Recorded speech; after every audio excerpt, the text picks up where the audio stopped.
Hello, and welcome to Behind the Ballet. I'm Elizabeth Kaye, and today I have the wonderful privilege of telling you about a ballet that is more than a ballet. It truly is a dance phenomenon that has become a cherished holiday ritual. The ballet that for many of us is the first one we ever see. It is the ballet we are taken to as children and then take our own children to see it.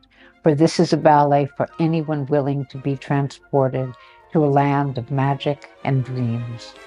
I'm talking, of course, about the Nutcracker, and I'll be telling you about American Ballet Theater's Nutcracker, in which waltzing flowers are joined by a cadre of dancing bees, and gently swirling snowflakes evolve into a fierce blizzard of snow, and the wooden Nutcracker, who is turned into a living, breathing prince, greets his unlikely transformation with wonderment and exaltation.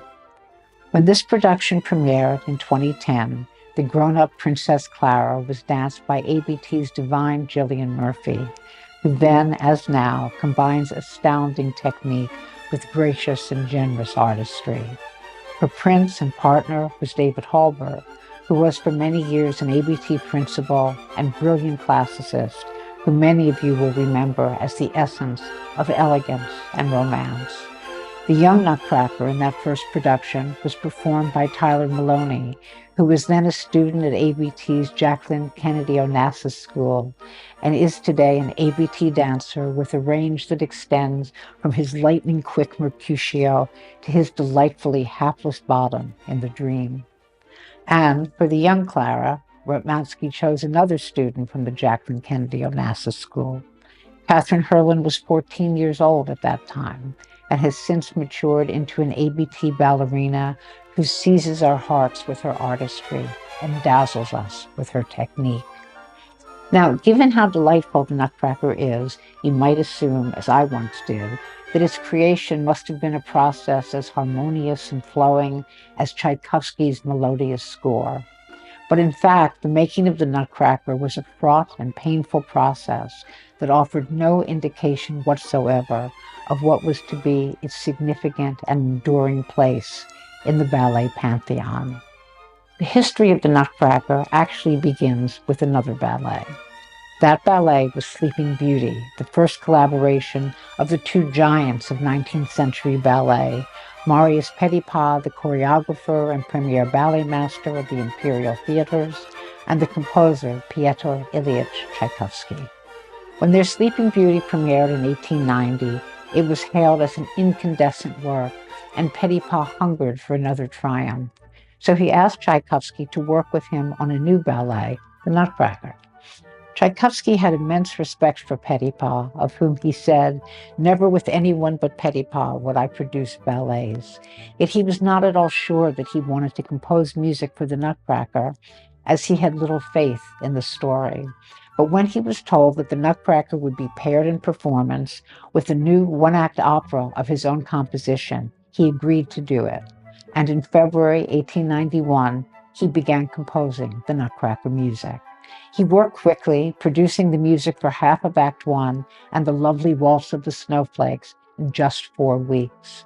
He then left St. Petersburg to go to New York City, where, as classical music's preeminent living figure, he had been chosen to conduct his own music for the first ever performance to be given at the opening of the new music venue, Carnegie Hall. This assignment was proof, if any was needed, that Tchaikovsky was viewed as a composer who possessed gravitas and celebrity in equal measure. But then Tchaikovsky received the devastating news that his beloved sister, Alexandra, had died. He went into deep mourning, and at his request, the Nutcracker and his new opera Iolanta were postponed until the next season. When he was finally able to return to work, Petipa was already planning the choreography, and Tchaikovsky became apprehensive as he noted the widespread concern that Petipa had cast very young dancers in the leading roles of Clara and the Nutcracker Prince. For Clara, Petipa had chosen a 12-year-old dance student. The prince would be danced by the 17-year-old Sergei Regat, who would later become one of the Imperial Ballet's most gifted dancers, though at this juncture he was still developing. Now, Petipa often cast children and young dancers in his ballets primarily because it pleased the Tsar, who needed to be pleased given the fact that he was the sole funder of the imperial ballet. But young dancers were bound to lack a polished technique, which meant that Petipa could not create for them the difficult, eye-catching dances that thrilled the audience. Those dances were reserved instead for adult dancers, who in Petipa's Nutcracker would be cast as secondary characters. Now, obviously, these casting decisions would not make for the most satisfying viewing, and they've been remedied in contemporary productions in which Clara and the Nutcracker Prince are portrayed either by children in non-dancing roles or by accomplished adult dancers. What is unique about ABT's Nutcracker is that Clara and the Nutcracker Prince are portrayed first by youthful dancers who primarily act their roles rather than dance them, but also by adult dancers who perform complex, virtuosic ballet steps as they portray the dashing man and beautiful woman these youngsters will someday become, and who give these young people enticing glimpses of the loving romance and marriage that awaits them.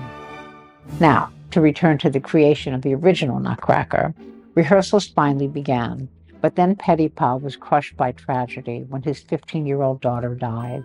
He was overwhelmed by grief, so much so that he withdrew as choreographer and handed that task to his assistant, Lev Ivanov. Ivanov knew what Petipa wanted, and it seems that he followed the maestro's plan. And he would have known that when Petipa and Tchaikovsky worked together on Sleeping Beauty, Petipa had given Tchaikovsky a very specific list of instructions for the score, and that Petipa had devised a new list of instructions for the score of the Nutcracker. For example, Petipa had insisted that the music for the delicate and dreamlike Sugar Plum Fairy should sound like droplets of water falling from a fountain. Tchaikovsky achieved this through a new instrument he heard in Paris the year before. It's called a celesta, and its light, tinkling sound endowed it with what Tchaikovsky described as a divinely beautiful tone. The word celesta means heavenly, and when composing the Nutcracker score, Tchaikovsky had been thinking ceaselessly about heaven because of the death of his sister. The character of the Sugar Plum Fairy served as Tchaikovsky's tribute to her, and in the celesta he believed he'd found the ideal instrument to represent her. Now, Tchaikovsky was not merely a genius. He was a highly competitive genius, and as such, he carefully guarded the fact that he was going to use a celesta, because he was determined to employ this new instrument before it fell into the agile hands of his competitors, Rimsky-Korsakov and Glazunov.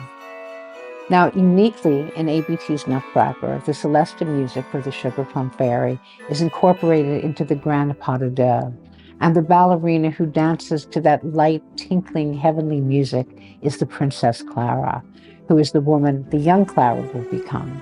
For this grand pas de deux, Tchaikovsky composed magnificent music, but its essential feature did not come about because he was seized by some lofty artistic impulse. Instead, he was simply seeking to win a bet he had made with a friend. This friend bet him that he could not write a melody based on the notes of an octave in sequence. Tchaikovsky asked, "Does it matter if the notes are in ascending or descending order?" "No," the friend said. And in this grand pas de deux, you will hear those 8 descending notes of the octave major scale repeated again and again. The Nutcracker premiered at the Mariinsky Theater in St. Petersburg on December 18, 1892, performed by the Imperial Ballet.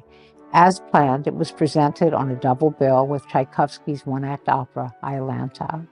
Late that night, in a letter to a friend, Tchaikovsky wrote this: "Apparently, the opera gave pleasure, but the ballet not really, and as a matter of fact, in spite of all the sumptuousness, it did turn out to be rather boring."